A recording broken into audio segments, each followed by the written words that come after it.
আমি মধ্যরাতে গত রমজানের আগে ছিলাম মদিনায়, মধ্যরাতে গেলাম, যে দেখি খুব ভিড়, দাঁড়ালাম, 50 জন 60 জন করে ঢুকলাম, ঢুকেই একটা জায়গা পেয়েছি নামাজের, উপরে লেখা মাকান তাহাজ্জুদি রাসূলিল্লাহ, রাসূলের তাহাজ্জুদের নামাজের জায়গা। মানে এখানে রাতে তাহাজ্জুদ পড়তেন, প্রাণটা ভরে 2 রাকাত নামাজ পড়লাম। তারপরে আবার প্রথম কাতারে মানুষের সাথে ধাক্কাধাক্কি করে হাঁটতে শুরু করলাম।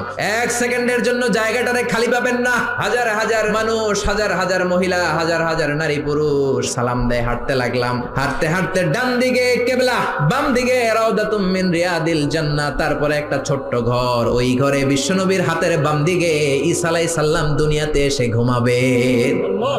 ইন্তেকালের পরে ওইখানে হবে ওনার কবর। এরপর একটু আগাবেন, লেখা মুহাম্মদ রাসূলুল্লাহ। সহ্য হবে আপনার? নিজেরা সামলাতে পারবেন?